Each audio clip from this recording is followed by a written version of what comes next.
వారి వద్దకు వచ్చి దేవుడు మాటలు అందిస్తూ ఉంటే వాళ్ళు చాలా పరిశుద్ధులుగా ఉన్నారండి. ప్రతిరోజు సాయంత్రం దేవుడు వచ్చి వారితో మాట్లాడుతూ ఉంటే నీతిమంతులుగా ఉన్నారండి.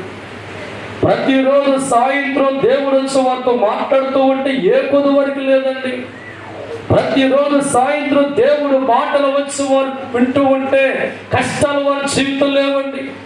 ప్రతిరోజు దేవుడు వారితో మాట్లాడుతూ ఉంటే వారు దేవుడు మాటలు వినేవారుగా ఉంటే బతుకుల శ్రమలే లేవండి.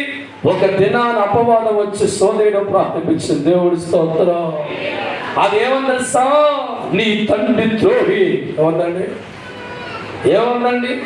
ఎవరి కోసమైతే ఇన్ని కష్టాలు పడ్డాడో, ఎవరి కోసమైతే భూమిని అర్పించాడో, ఎవరి కోసమైతే గాలి నీటిని సృష్టించాడో, ఎవరి కోసం పంచభూతాలు కలగజేస్తాడో, ఎవరి కోసమైతే కోట్లాది జీవులు పుట్టించాడో, ఎవరి కోసం పక్షి ఏర్పరిచాడో, ఎవరి కోసం తప్పించి దేవుడి కాస్త నిర్మాణం చేస్తాడో, మొదటగా పలికిన మాట అపవాది నీ తండ్రిని మోసం చేస్తాడు. మొదటి దేవుడు స్తోత్రం. ప్రతిరోజు అపవాదం వస్తుంది.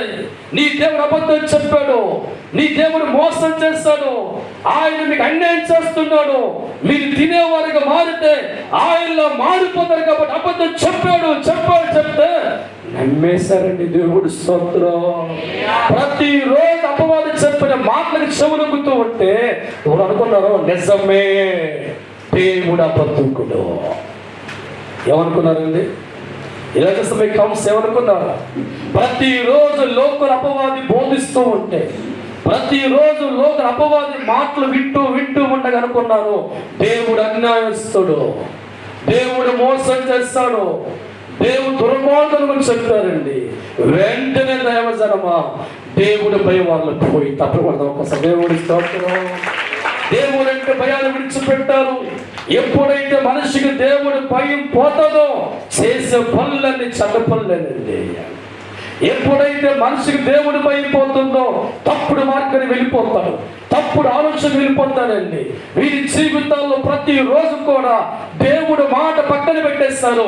వీరికి అపవాది బోధిస్తూ ఉంటే, అపవాది మాట్లాడుతూ ఉంటే వినగా ఏమైపోయారు? అల్ప విశ్వాసులుగా మారిపోయారు. దేవుడు అంటే విశ్వాసం కోల్పోయారు. దేవుణ్ణి అపనమ్మకం పెట్టుకున్నాం, దేవుణ్ణే అబద్ధకుని మార్చుకున్నాం. నిజమే, దేవుడు అనుకున్న వ్యక్తులు మారి దేవుడు ఏ తినవద్దని చెప్పాడో దాన్ని తిన్న శబ్దమైపోయింది. దేవుడి స్తోత్రం. సోదరా, దేవుడి మీద భయం కోల్పోయిన వెంటనే, తినవద్దని తినేవారికి మారిన వెంటనే దేవుడితో దూరం అయిపోయింది. దేవుడి సహాయం దూరం అయిపోయింది.